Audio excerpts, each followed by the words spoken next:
நாளுக்கான ரேமா வார்த்தை சங்கீதங்களில் 1 சங்கீதம் 3வது வசனம்.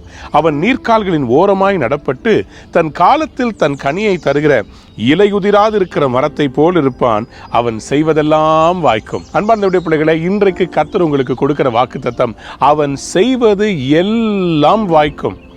ஏன் வாய்க்க போகிறது தெரியுமா? ஏனென்றால் நீங்கள் நீர்க்கால்களின் ஓரமாய் நடப்பட்டவர்கள்.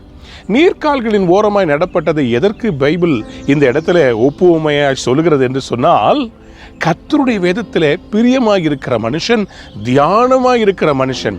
அன்பார்ந்த பிள்ளைகளே, ஆண்டவருடைய வார்த்தையை நேசிக்கிறவங்களுக்கு ஆண்டவர் சொல்றாரு, அந்த மரமானது நீர்க்கால்கள் ஓரமாய் நடப்பட்ட மரம். தண்ணி எப்போதுமே அந்த மரத்தினுடைய வேரை தொடர்றதுனால அந்த மரத்துல இலை உதிர்ற காலத்துல கூட கனி வந்துகிட்டே இருக்குமா, அது செய்வதெல்லாம் வாய்க்குமா.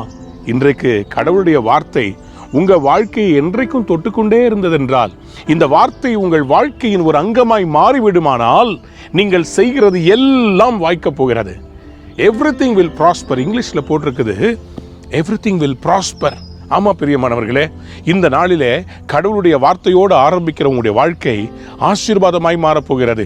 நீர்க்கால்களின் ஓரமாய் நடப்பட்டு தன் காலத்தில் தன் கனியை தருகிற இலையுதிராது இருக்கிற மரத்தை போல செழிப்பா இருக்க போறீங்க, ஆசீர்வாதமா இருக்க போறீங்க.